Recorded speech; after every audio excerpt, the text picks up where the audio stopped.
안녕하십니까. 합동연합학술원 강의를 시작합니다. 사사기 12번째 미가의 집에서 생긴 일에 대해서 오늘은 깊이 성찰하고자 합니다. 들어가기 전에 늘상 말씀드립니다. 이것은 우리 목회에도 굉장히 중요합니다. 특히 치유사역에는 더할 나위 없이 여러분들 반드시 배우셔야 됩니다. 합동연합학술원 석박사 과정에 수강생으로 등록한 사람도 있고 우리 목회자 중에는 청강으로만 등록한 사람들도 있습니다. 다 같이 열심히 저한테 배우고 있는데 아무 때나 저한테 이 전화를 주시기 바랍니다. 그리고 부활의학과는 인천 캠퍼스에서 열립니다. 이게 인천 캠퍼스에서 한 달에 한 번 첫째 주 화요일 날만 오시면 됩니다. 둘째 주, 셋째 주, 넷째 주 화요일 날은 제가 영상 강의 비대면으로 해서 녹화했다가 보내드립니다. 그것만 들으시면 되고 첫째 주 화요일만 인천에 오셔서 배우시면 되기 때문에 부담이 없을 것이라고 생각합니다.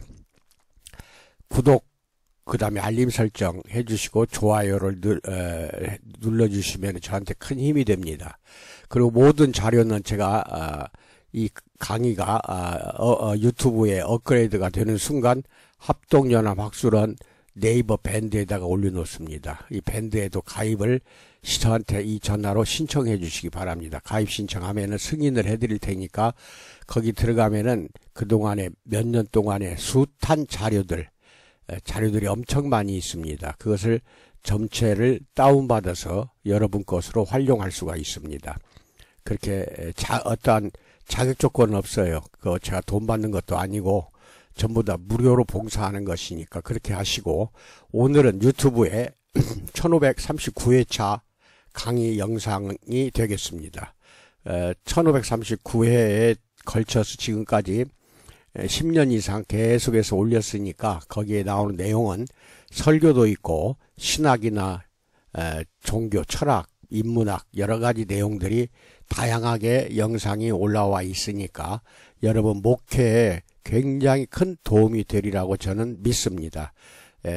이게 유튜브에 합동연합학술원 이렇게 검색하시면은 유튜브에 들어가서 언제든지 볼 수가 있습니다. 자, 시작합니다. 오늘은 사사기 12번째 미가의 집에서 생긴 일에 대해서 알아봅니다. 사사기를 감싸는 보따리의 이것은 뒷부분입니다. 미가는 처음에도 말했던 것처럼 사사기라는 보따리의 내용물이 사사들의 이야기라면 이제는 사사들의 이야기를 하나로 묶어내는 보따리로 다시 나옵니다. 보따리로 묶어서 나옵니다. 17장, 사사기 17장부터는 이제까지 말했던 사사들의 시대를 본격적으로 묶어냅니다. 사사기 3장부터 16장까지의 사사들의 이야기는 이스라엘 공동체의 의사결정권을 가진 지도자들이 점점 내리막길을 타고 내려오면서 브레이크가 없이 계속 바닥으로 가속도를 내며 내려가는 형세가 3장에서 16장까지의 내용입니다. 자신이 그 자리에 오르게 된 것은 모든 것이 주님의 은혜였다는 것을 잊어버린 거죠. 그래서 하나님의 영, 성령이 임하지 않으셨으면 성경의 그 모든 사사들은 이스라엘 공동체의 이름 없는 하나의 개인이었을 뿐입니다. 여호와 하나님께서 그를 선택하시고 부르심으로 모든 것을 바꾸었습니다. 사사의 삶이 바뀌었고 그 사사를 통해서 이스라엘 공동체의 삶이 바뀌었습니다. 처음 사사들은 다 그랬습니다. 그러나 사사 기드온 이후입니다. 이후에 사사들의 양상이 바뀝니다. 왕이신 하나님의 종이었던 사사가 이제는 왕이 되려고 욕심을 내기 시작하는 것입니다. 사사가 이스라엘 공동체의 의사결정의 최고의 자리에 올라 권력을 맛보자, 이게 문제예요. 옛날 그 당시나 지금 21세기에 오늘날까지 이 살아있는 인간의 사회 구조는 반드시 권력이 생기게 되고 그 권력을 맛본 사람들은 더 큰 권력을 추구하게 되고 그렇게 하다 보면은 이제 나락으로 떨어집니다. 부패와 탐욕과 여러 가지 문제를 일으켜서 나락으로 떨어집니다. 지나치게 재산을 축적하게 되었고, 재산 축적, 그 위치를 이용해서 이스라엘 공동체에서 부를 축적하기 시작했고 자녀를 통해 그 권력과 부를 대물림도 하려고 했어요. 하나님이 주신 땅을 독점하기 시작했고 심지어는 종교의 지도자의 자리에까지 오르려고 욕심을 내기도 했습니다. 가장 인간적인 탐욕으로 왕이 되려고 하였고 스스로 자기가 하나님이 되고자 한 것이 이제 이게 가장 큰 죄악이죠. 비록 하나님의 영이 임하였으나 지도자의 자리에서 맛본 권력이 마음속에 있던 탐욕을 부추겼고 이제 이게 사탄의 사역, 사탄의 이제 부추김에 다 넘어가는 겁니다. 결국에는 자기 힘으로 왕이 되려던 사사들, 그리고 하나님의 자리에 올라서려던 사사들의 역사를 고발하는 이야기가 사사기 3장부터 16장까지 사사들의 이야기라는 것을 알고 계셔야 됩니다. 이게 가장 큰 내용이에요. 가장 사사기의 주된 흐름입니다. 여호수아와 함께 가나안에 정착한 이후 이스라엘 공동체의 정치, 군사, 경제의 지도자뿐 아니라 공동체의 신앙을 이끌어가는 종교 지도자들의 삶도 함께 무너져 내려가기 시작했습니다. 사사기를 기록한 역사가의 눈에 종교 지도자들의 타락은 사사들의 타락보다 더 심각한 문제였습니다. 요즘 시쳇말로 사사기를 기록한 역사가가 역사에서 목격한 종교 지도자들의 타락은 이스라엘 공동체 타락의 끝판왕이었다는 것입니다. 이런 종교 지도자들의 행태는 결국 이스라엘 공동체의 신앙의 양태마저도 바꾸어 버렸습니다. 자기들의 부를 축적하고 영향력을 확대하기 위해서 이제 하나님을 이용했던 종교 지도자들처럼 이스라엘 사람들도 하나님을 내 욕심으로 채우기 위해서 이용할 수 있다고 생각하기까지 이른 것입니다. 삼손이 활동한 지역들과 이제 단지파에 대한 지도입니다. 이제 주요 도시 도피성 블레셋 5도시 국제도로가 나오죠. 이게 스불론 지파, 이사갈 지파, 므낫세 지파의 땅이죠. 그 다음에 에브라임 지파, 단 지파, 그 다음에 유다 지파 땅, 그 다음에 르벤 지파의 땅, 그 다음에 특히 여기에서는 하얀 동그라미 에글론, 가드, 아스돗, 아스글론, 가사, 하나 둘 셋 넷 5개의 도시는 블레셋의 유명한 5도시입니다. 이게 사사기에 나오는 블레셋의 지역에 존재하고 있던 5도시다 하는 것도 알고, 밑에가 이제 시므온 지파가 맨 밑에입니다. 이렇게 해서 여러분들에게 나머지 또 지도에서 나오는 것들 위치나 이런 것들은 잘 보시고, 이 지도는 PPTX로서 여러분이 다운받아 가지고 확대 또는 축소해서 얼마든지 볼 수 있도록 다 PDF는 인쇄 파일이고 PPTX는 다운받아서 얼마든지 여러분이 자유자재로 쓸 수 있는 파일입니다. 이 두 가지가 합동연합학술원 밴드에 올려져 이제 있게 됩니다. 가입을 꼭 하세요. 마음대로 하나님을 움직일 수 있다고 생각했던 시대, 에브라임 산간지방에 미가라는 사람이 살고 있었습니다. 미가의 집은 매우 부유했던 가정이었던가 봅니다. 그런데 이 집에 은 1,100을 잃어버리는 사건이 생겼습니다. 이야기에 미가의 아버지의 이야기가 없는 것으로 보아 아마 미가는 홀 어머니를 모시고 살았나 봅니다. 범인을 잡을 길 없는 미가의 어머니는 여호와 하나님을 향해 그 도둑을 저주했습니다. 이 저주를 미가가 들었습니다. 저주의 내용은 알 수 없지만 그 저주가 꽤나 무서웠나 봅니다. 저주의 이야기를 들은 아들은 정말 그 일이 자기에게 벌어질까봐 깜짝 놀랐습니다. 그러고는 어머니에게 사사기 17장 2절에서 누군가가 은돈 1,100냥을 훔쳐갔을 때 어머니는 그 훔친 사람을 저주하셨습니다. 나도 이 귀로 직접 들었습니다. 보십시오. 그 은돈이 여기 있습니다. 바로 내가 그것을 가져갔습니다. 이렇게 고백합니다.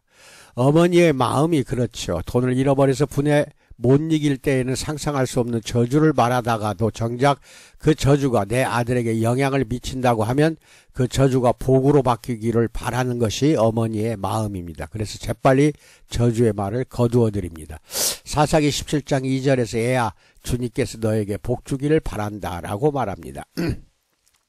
그러나 이 대화를 단지 자식을 사랑하는 어머니의 마음으로만 보기에는 사사기를 기록한 역사가가 굳이 왜 이 이야기로 종교의 타락을 보여주는 이야기를 시작하는지를 설명할 수가 없습니다. 그런데 이 대화 앞으로 이어지는 이야기를 잘 보면 역사가의 의도를 조금 엿볼 수 있습니다. 어머니와 아들의 대화에서 여호와 하나님의 이름이 인용되기는 하지만 정작 하나님의 역할은 아무것도 없습니다. 그냥 여호와 하나님은 그들의 언어 습관에서 들먹이는 신의 이름 중에 하나이거나 하나의 문화일 뿐입니다. 사사기를 기록한 역사가가 고발하는 또 하나의 사회현상은 이 시대의 이스라엘 사람들은 하나님을 내 의지대로 움직이려고 하였고 또 그럴 수 있다고 생각하는 것입니다. 하나님을 내 마음의 욕구대로 이렇게도 저렇게도 이용이라고 해야 되겠죠. 할 수 있다고 여겼던 시대에는 누군가가 내게 경제적인 손실을 입히면 하나님의 이름을 들먹이면서 저주를 퍼부을 수도 있었고 또 그 누군가가 나와 관계된 인물이라면 언제라도 내가 쏟아놓았던 저주를 하나님께서 복으로 바꾸어 주길 요청할 수도 있었습니다. 심지어 이스라엘 공동체의 지도자들인 사사들도 그랬는데 그 백성들이야 이제 두말할 필요가 없다는 것입니다. 미가가 훔쳐갔던 어머니의 돈 은 1,100을 다시 돌려주니 미가의 어머니가 일종의 액땜을 합니다. 아들인 미가가 저주를 받지 않게 하기 위해서 하나님의 마음을 누그러뜨릴 요량으로 그 돈을 여호와 하나님께 드리겠다는 것입니다. 받고 마음을 풀어달라는 말이 되겠죠. 여기까지 읽다 보면 이 미가의 가정에서 벌어지는 일에 마음이 좀 불편합니다.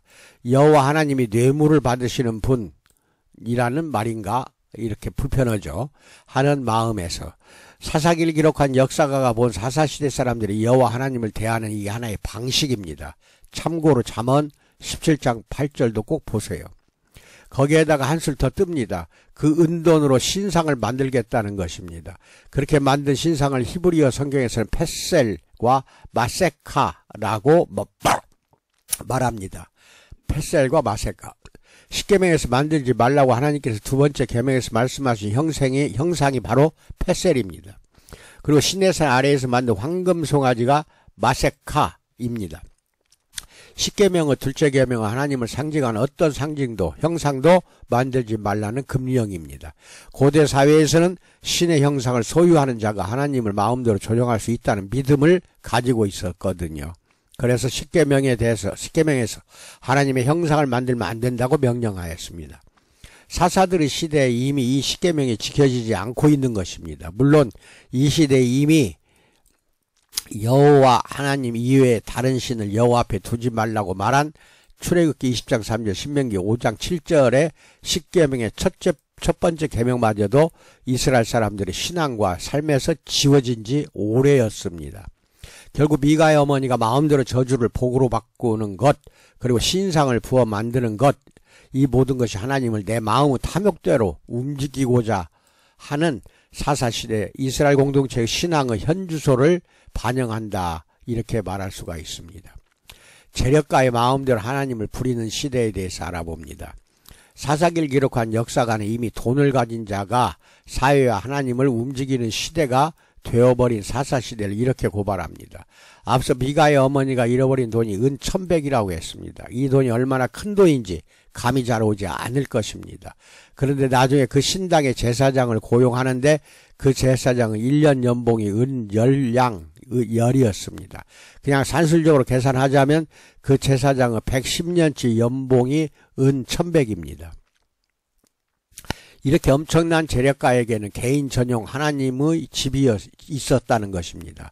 자기의 욕심을 채워줄 여호와 하나님의 신상을 만들어 놓고서는 그 신상이 머물 집을 마련해 놓은 것입니다. 우리말 성경에는 신당이라고 번역해 놓았습니다만은 아마 이 번역은 성경을 읽는 교인들에게 충격을 주지 않으려고 일부러 부정적인 이미지가 강한 단어를 차용한 것이 아닌가 합니다. 그러나 원래 히브리어 성경에는 하나님의 집, 히브리어로 베트 엘로힘이라고 써 있습니다. 하나님의 집이 나쁜 것은 아닙니다.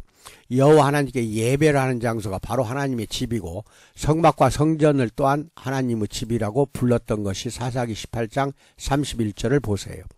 그러나 그 집에 하나님을 가두고 그 집에 하나님의 형상을 만들어 놓고 그 하나님을 내 개인에 소유하면서 내가 원하는 대로 내 삶을 윤택하게 해줄 하나님을 기대하게 될 때 그 하나님의 형상은 이제 우상이 되고 그 하나님의 집은 우상의 집이 되고 우상 숭배의 소굴이 되는 것입니다.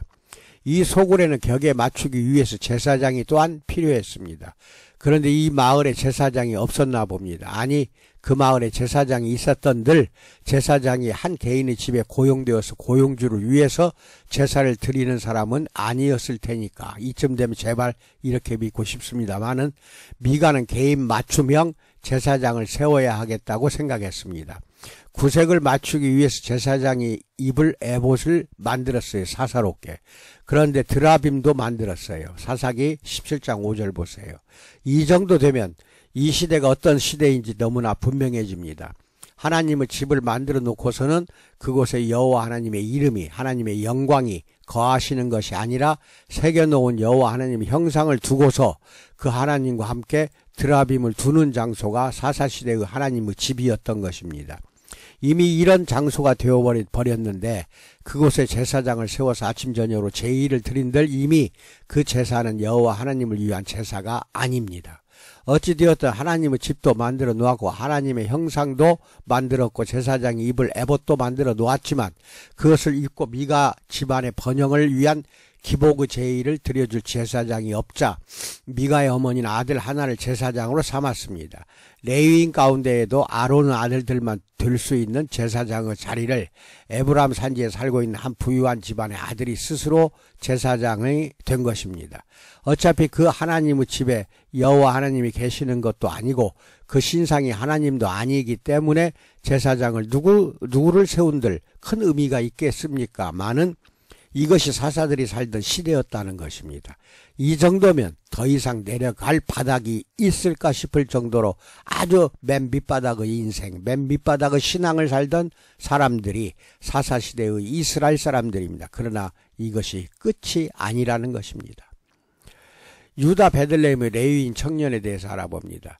유다 지파에 속한 유다 땅 베들레헴에 한 젊은이가 살고 있었습니다. 그 청년은 레위 사람이었습니다. 그 청년이 자기가 살던 베들레헴을 떠나서 있을 곳을 찾다가 에브라임 산간 지방까지 와서 미가의 집에 이르렀습니다. 사사기 17장 7절 보세요. 그냥 지나칠 수 있는 구절이지만 사사기를 기록한 역사가는 이 레위 청년의 출신지를 굳이 밝혀주면서 레위 사람들을 또한 넌지시 고발을 하고 있는 것입니다. 이스라엘 지파 가운데서 레위 지파는 다른 지파처럼 커다란 덩어리의 땅을 분배받지 못한 지파입니다. 대신에 그들에게 돌아올 몫은 48개의 성읍과 그 주변의 땅입니다. 48개의 성읍과 그 주변의 땅, 여호수아서 21장을 보시기 바랍니다. 레위 사람들이 받은 성읍은 매우 독특해서 한 장소에 모여 있지 않고 각 지파의 땅에 몇 개씩 성읍이 할당되어 있었습니다.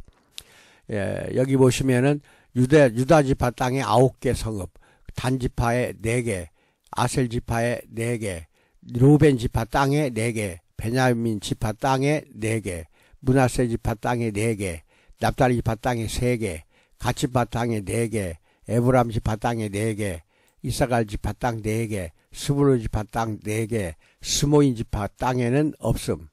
이렇게 알고 계시기 바랍니다. 이렇게 골고루 성읍을 흩어 놓은 데에는 다 이유가 있습니다. 구약 성경의 제사의 법을 따르자면 피와 기름에는 생명이 있기 때문에 피를 땅에 함부로 흘리는 일체의 행위가 금지되어 있었습니다. 고기를 먹을 때도 마찬가지입니다. 동물을 죽이는 것도 하나님께서 정해 놓으신 곳에 가서 제사장의 인도 아래에서 죽여야 합니다. 이 살생이 죽이는 동물을 온당하지 않은 이유로 죽이는 것이 아니라는 것을 하나님께 아뢰는 것입니다. 생존을 위한 육류 섭취는 불법적인 살생 범주에 들어가지 않거든요. 이렇게 사람들의 삶을 유지하기 위해서 동물을 죽일 때 하나님 앞에서 거룩하게, 그리고 하나님께 그 죽임의 의미를 먼저 알리는 것이 바로 화목제사입니다. 레위인 제사장들이 어느 땅 한 곳에 모여 산다면 그 땅과 멀리 떨어져 있는 지파의 사람들은 고기 한번 먹겠다고 온 가족이 양을 데리고 며칠 길을 와야 할 것입니다. 그래서 하나님께서는 각 지파의 곳곳에 레위인들의 성읍을 만들어 놓고 그곳에 제단을 만들고 그 지파의 사람들이 가까운 거리의 제단에서 먼저 화목제사를 드리고 육류를 섭취하거나 제의를 드릴 수 있도록 배려해 주셨던 것입니다. 그런데 그 레위인들의 도시 목록에 베들레헴이 없어요. 베들레헴이. 그러니 사사기 17장 9절에 나는 유다 땅 베들레헴에 사는 레위 사람인데 살 곳을 찾아다니고 있다라는 대답에는 사사기를 기록한 역사가가 정말 하고 싶었던 이야기가 숨겨 있다는 것입니다. 레위인들 가운데에서도 아론의 직계 중에서 맏아들 계열이 아니었다면 레위인들은 풍요롭지 않았습니다. 레위인들이 가지고 있는 종교 영역에서의 권력이 꼭 경제적인 부유함을 보장해 주는 것은 아니었거든요. 레위기에서 정한 제사의 법률들 가운데에서 제사를 드린 후 제사장의 몫으로 돌아가는 것은 소제와 화목제 뿐이었습니다. 레위기 1, 2, 6, 7장을 보세요. 소제는 곡식으로 드리는 제사이고 화목제는 동물로 드리는 제사입니다. 소제는 그 제사 자체가 많은 양으로 드리는 제사가 아니에요. 그리고 화목제는 가슴살과 오른쪽 뒷다리를 제사장의 몫으로 주는데 얼마나 많은 화목제사가 드려지는지는 알 수 없지만 고대 사회는 육식사회가 아니라 빵과 유제품이 주식인 사회였기 때문에 그 도시에 살고 있는 수많은 제사장들을 먹여 살릴 만한 양은 아니었을 것이 분명합니다. 뿐만 아닙니다. 제사는 한 가정에 함께 드립니다. 한 가정에 남자 10명이 있다 손 치더라도 제사는 한 마리를 드립니다. 자발적으로 2마리, 3마리를 드릴 수는 있지만 원칙이 그렇다는 것입니다. 그러니 이스라엘의 인구의 수가 늘어나면 분명히 제사 수도 늘어나겠지만 그 수가 폭발적으로 늘어나지는 않습니다. 반면에 레위인들의 인구 수는 늘어나는 제사의 수와는 비교할 수 없을 만큼 인구 숫자는 기하급수적으로 늘어나는 것이 당연합니다. 그러니 레위인들이 제사를 통해서 받은 것만으로는 풍요로울 수가 없습니다. 레위인이 받은 도시 주변의 땅도 받았기에 레위인들이 알아서 그 땅을 개간해서 먹고 살라고 할 수도 있겠지만 늘어나는 인구에 비해 레위인의 땅은 턱없이 부족했습니다. 그렇다면 이제 왜 레위인들의 도시도 아닌 베들레헴에 레위인 젊은이가 살고 있었는지 슬쩍 미루어 짐작해 볼 수 있는 여지가 생겼습니다. 매우 불경스러운 단어일지 모르겠지만 이것만큼 이 상황을 잘 묘사해주는 단어가 없기에 사용합니다. 오늘날 이름으로 시장개척입니다. 시장개척. 유다 땅의 9개 성에는 이제 레위인들이 차고 넘치거든요. 그곳에서는 살 수 없습니다. 고기 몇 조각, 빵 몇 개를 얻기도 쉽지 않겠지요. 그래서 레위인이 거주하는 도시가 아니어서 제단이 없는 베들레헴으로 가서 제단을 만들고 새로운 시장을 개척한 것입니다. 베들레헴 사람들의 입장에서는 너무 좋지요. 이제는 더 이상 화목제사를 드리기 위해서 가까운 아나도시나 헤브론과 같은 도시를 찾아갈 필요가 없으니 말입니다. 하나님의 율법에서 어떻게 규정하고 있는지는 중요하지 않습니다.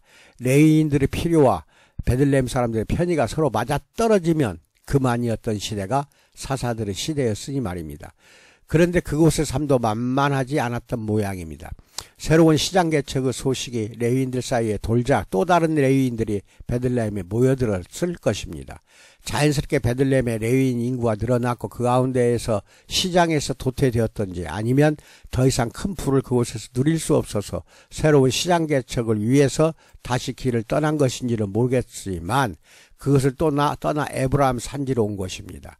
에브라임 산지가 목적지도 아니었습니다. 살 곳을 찾아 새로운 시장을 찾아 정처 없이 떠나는 길이었던 것입니다. 이제 아까 그 지도를 잘 보시고 이 지도를 보시기 바랍니다. 이사갈, 므낫세, 에브라임, 르벤, 유다, 헤브론이 있고 여기 보면 쭉 림나가 있고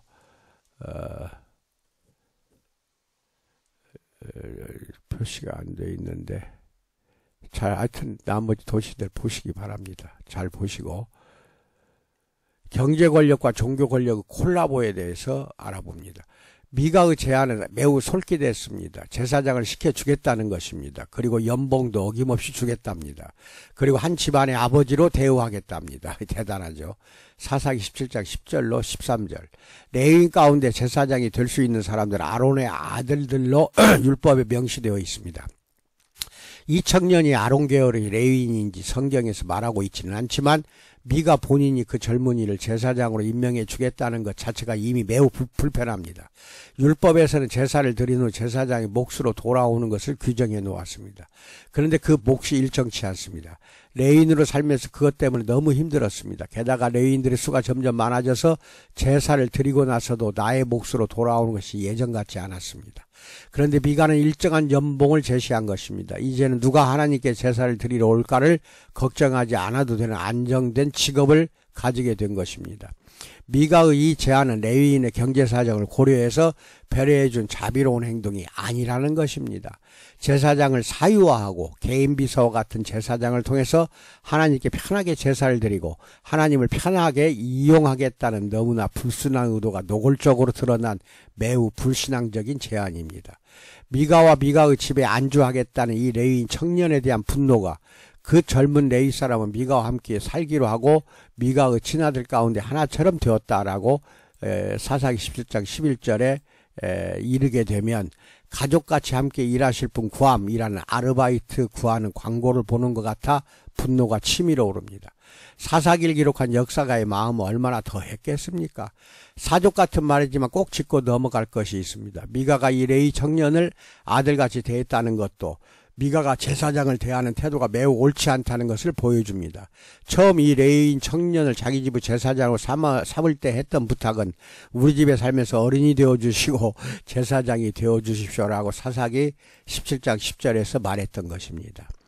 어른이 되달라고 했는데 이제는 아들로 바뀌어버렸어요.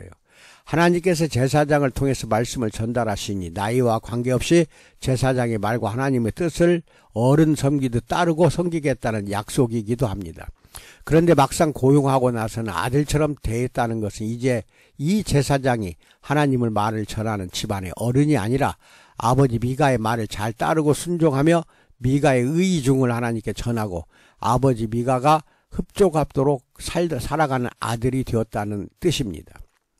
사사기를 기록한 역사가가 보았던 이 시대, 그리고 반복해서 고발하는 이 시대는 권력을 가지고 돈을 가진 이들이 자기들을 위한 전속 제사장을 보유하면서 하나님께 제사를 빌미 삼아 내가 가지고 싶은 것과 이루고 싶은 것들을 빌던 시대였고, 그렇게 여호와 하나님을 이용할 수 있다고 생각하던 시대였습니다. 사사들이나 종교의 지도자들이 레위인들이나 사회의 지도자라 불릴 만큼 사회적인 영향력을 가진 이들이나 이스라엘 사람들이나 어느 누구 하나 예외 없이 하나님의 백성으로서 자기 정체성을 모두 잃어버리고 모두가 스스로 왕이 되려고 했던 사회의 어둡고 추한 시대일 뿐입니다. 그리고 그 모습이 사사기 17장에 고스란히 드러나 있습니다. 단지파의 이주, 그 첫 번째 정탐꾼과 레위 청년과의 만남에 대해서 알아봅니다. 삼손의 죽음이 해피엔딩이 아니었다고 이미 말했습니다. 삼손 이전까지 사사들 가운데서 긴 이야기의 구조를 가지고 있는 사사들은 일시적으로 남아 그 시대를 평화의 시대로 이끌어갔습니다. 그러나 삼손은 그렇지 않았습니다. 사사 중에서 적들과의 대치 상황에서 죽은 사사도 처음이자 마지막이려니와 삼손이 죽은 후에 단지파는 그나마 살고 있던 그 땅에서조차 살 수 없게 되어서 살 곳을 떠날 준비를 할 수밖에 없었습니다. 먼저 번역을 하나 분명히 하고 넘어가야 할 부분이 있습니다. 사사기 18장 1절인데요. 그때 거주할 기업의 땅을 구하는 중이었으니 이는 그들이 이스라엘 지파 중에서 그때까지 기업을 분배받지 못하였음이라 라고 우리말 성경 개역개정판은 번역했습니다. 새 번역도 마찬가지입니다. 단지파는 이스라엘의 지파들 가운데서 아직 그들이 유산으로 받을 땅을 얻지 못하였으므로 그들이 자리 잡고 살 땅을 찾고 있었다라는 번역은 마치 아직까지 단지파가 땅을 분배받지 못한 상태라고 오해하게 만듭니다. 이미 여호수아가 땅의 분배를 마치고 땅을 차지할 수명을 각 지파에게 주었고, 여호수아서 19장 40에 48절 보세요. 다들 가나안 땅에 들어와서 자기 땅에 살고 있는데 말입니다. 사사기 18장 1절의 해당 구절을 직역하면 이렇게 번역하는 것이 좋습니다. 그때 단지파는 거주할 유업을 찾고 있었다. 왜냐하면 그때까지 기업에 관한 한 이스라엘 지파 가운데서 단지파는 그 기업을 차지하지 못하였기 때문이다. 이게 정확한 번역입니다. 땅이라는 유산은 하나님이 이스라엘 백성들에게 선물로 주신 것입니다. 그러나 빈 땅을 주신 것이 아니었습니다. 반복해서 말하지만 땅의 분배는 바로 이게 영적으로는 사명을 분배해 준 것입니다. 사명의 분배가 땅의 분배입니다. 이스라엘이 12지파에게 사명을 분배해 준 것입니다. 그 땅을 정복하고 그 땅에 하나님의 정의와 공의가 편만하게 흐르도록 하게 하는 그 사명. 그래서 다른 지파 사람들은 그 사명에 따라서 땅들을 잘 정복해 나아갔습니다. 그런데 아직 단지파 사람들은 그때까지도 유업에 살지 못했습니다. 아직 그 사명을 제대로 실현해내지 못하고 있는 것입니다. 그러니 이 성경 구절을 읽고 당황하지 마시기 바랍니다. 여기까지. 그리고 다시 미가의 집에서 벌어졌던 이야기로 돌아와서 5명의 정탐꾼을 보내어 살만한 곳을 살피던 중 이 정탐꾼이 우연찮게 미가의 집에서 묵게 되었습니다. 그런데 익숙한 목소리가 들리는 거예요.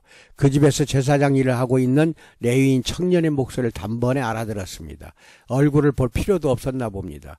목소리만 듣고도 딱 그 사람인 줄 알았다고 하네요. 이걸 그냥 참 기묘한 인연이라고 슬쩍 지나가면 사사기를 기록한 역사가의 의도를 지나쳐가는 것입니다. 레위인 청년의 목소리만 듣고도 그가 누구인지를 알았더라면 분명히 서로 아주 잘 알고 있는 사이였을 것입니다. 목소리만 들어도 알 수 있는 관계 말입니다. 그런데 이 레위인 청년이 살던 지역은 베들레헴입니다. 물론 나중에 에브라임 산지로 이주하긴 했어도 과거에는 이사가 자유로운 시대가 아니었습니다. 그러면 도대체 이들은 어떻게 서로 알고 있었을까요? 두 가지를 생각해 볼 수 있습니다. 첫 번째로 이 레위인 청년이 단지파 땅에도 가본 적이 있었다는 것입니다. 시장 개척을 위해서라면 베들레헴뿐만 아니라 단지파의 어느 곳이라도 가지 못할 것이 무엇이겠습니까? 그곳에서 오랜 동안 제사장 일을 하거나 레위인의 일을 했기 때문에 단지파의 정탐꾼들이 이 청년의 목소리를 알아들은 것이 아닐까요? 두 번째는 이 청년이 원래 단지파에 있는 레위인 성읍에 살던 사람이었을 수 있습니다. 단지파의 땅에는 엘드게와 기브돈, 아얄론과 가드, 림몬이라는 레위인의 성읍이 있습니다. 그 중에서 아얄론을 제외한 3개의 성읍은 실질적으로 블레셋 사람들의 영토 안에 있었기 때문에 분배는 받았지만 살아보지 못했을 성읍입니다.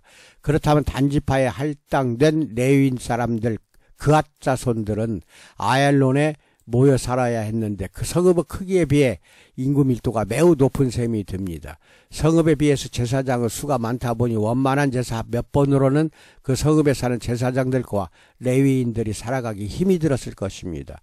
그 청년은 그래서 떠났을 수 있습니다. 사명을 잃어버린 단지파의 재앙이 도미노처럼 단지파뿐만 아니라 그 안에 함께 살던 레위 지파의 사람들까지 무너뜨리고 레위 사람의 가장 세상적인 가치 추구가 도미노처럼 하나님의 율법을 무너뜨렸습니다. 무너진 하나님의 율법은 권력을 가진 이들에 의해 힘을 추구하는 도구로 전락하게 되었고 결국은 하나님을 소유하고 있다라는 것을 권력으로 삼은 가진 자들 자신뿐만 아니라 이스라엘 공동체 전체를 무너뜨리고 있는 것입니다. 나비의 날갯짓이 폭풍을 일으키듯이 사명을 잃어버린 삶이 얼마나 무서운가를 사사기를 기록한 역사가가 보여주고 있습니다. 단지파의 이주 두 번째, 정탐꾼은 눈에 본 라이스. 라이스는 헐몬산 자락 아래에 있는 가나안 땅의 최북단 성읍입니다. 당시에는 시돈 사람들이 이 지역에 영향력을 미쳤는데 라이스는 시돈과 꽤 떨어져 있는 지역인지라 그들의 영향력이 강하게 미치지 않았던 지역이었습니다. 라이스는 헐몬산 자락에서 터져나온 샘이 있는 곳이기도 합니다. 이 땅을 좋게 평가하는 것은 매우 당연합니다. 그러나 정탐꾼들이 라이스를 좋게 평가한 이야기를 듣고 있노라면 조금 불편합니다.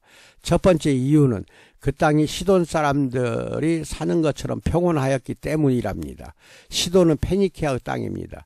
페니키아는 당시 지중해 동쪽의 맹주였습니다. 엄청난 기술 문명을 소유하고 있었고 무역을 통해서 얻어들이는 수익이 대단했습니다. 롯이 이집트를 보고 난 후 그 다음에 이집트 땅과 같은 요단의 동편 소돔과 고모라 그리고 소아를 살 곳으로 선택하였듯이 창세기 13장 10절을 보세요.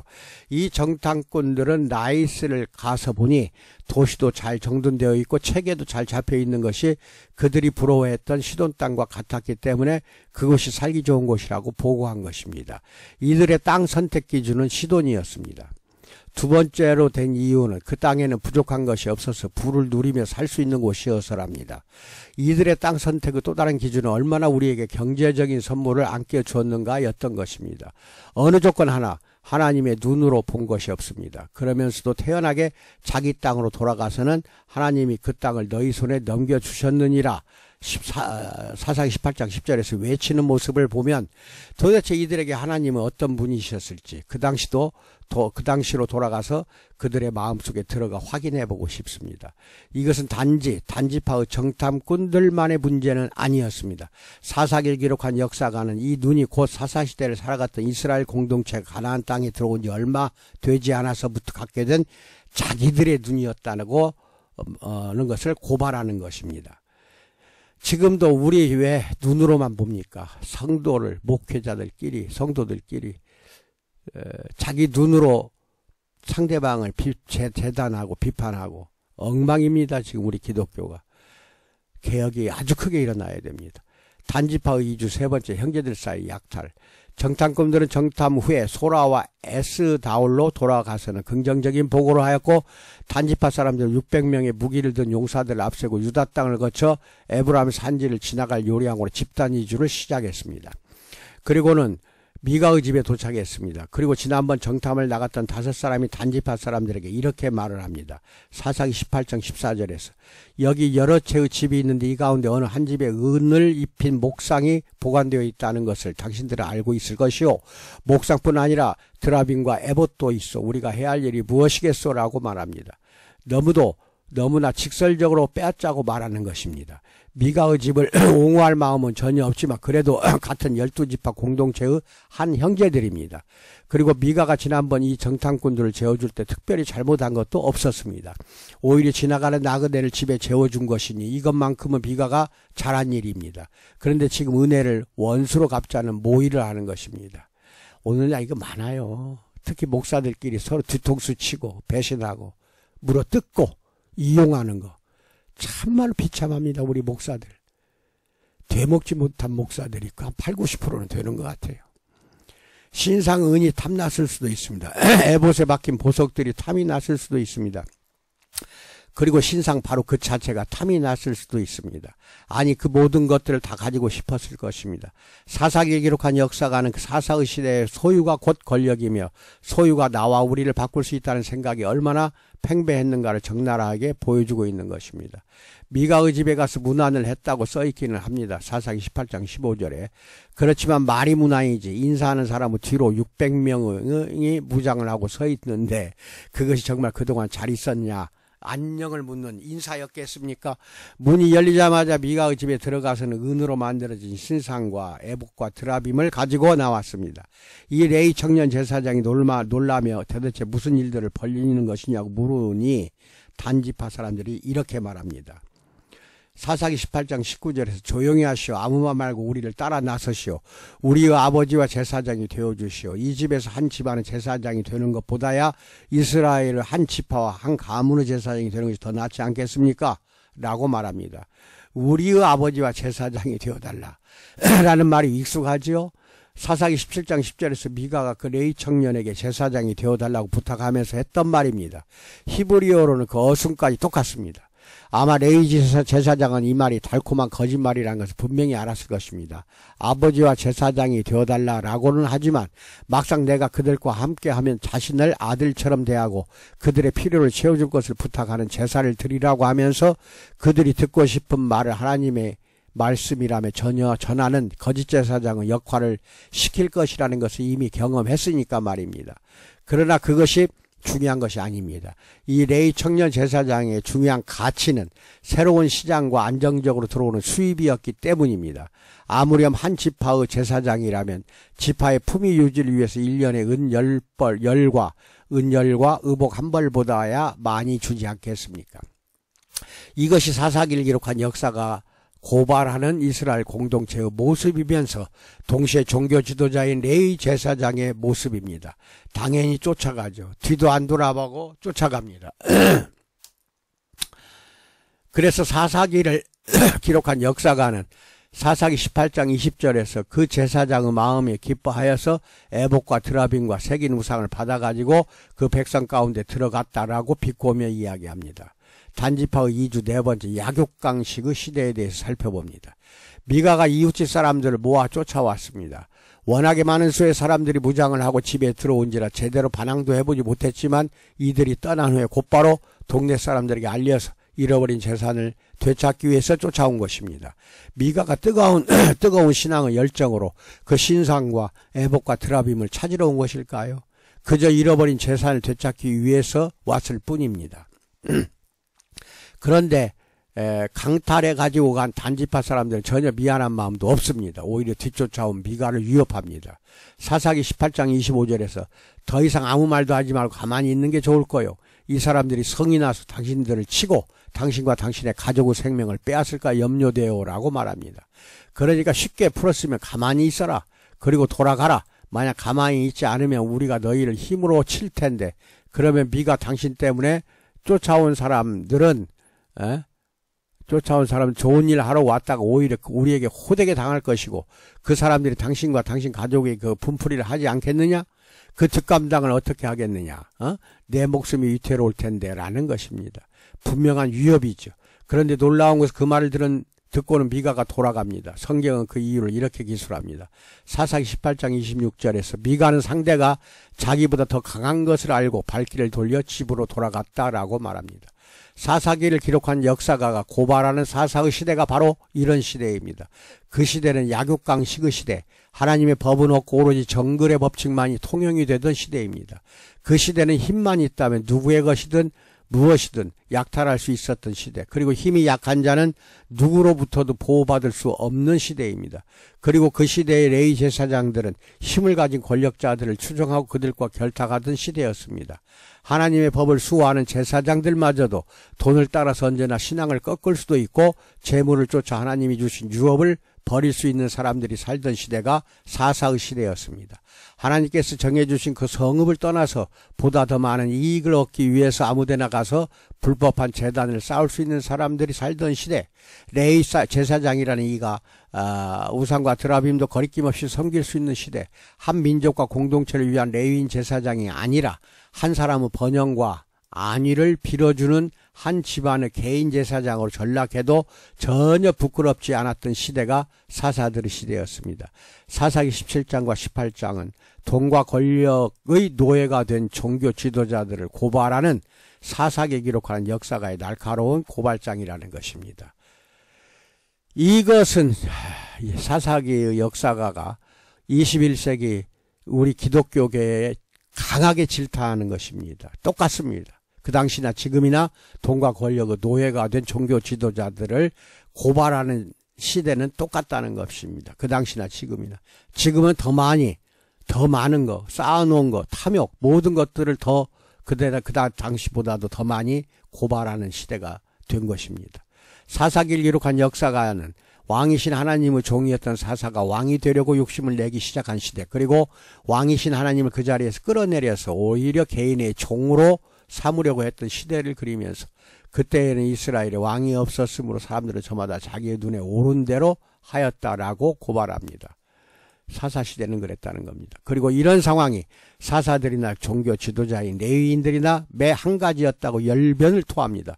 이 역사 이야기를 기록하면서 큰 한숨 쉬었을 사사기를 기록한 역사가의 탄식이 우리 귀에 들리는 듯 합니다. 아멘. 이상입니다. 우리를 향하는 하나님의 질타가 사사기입니다. 사사기. 오늘날 살고 있는 우리에게 질타하고 있는 하나님의 말씀이 바로 사사기입니다. 이렇게 알고 건강하시기 바랍니다. 감사합니다.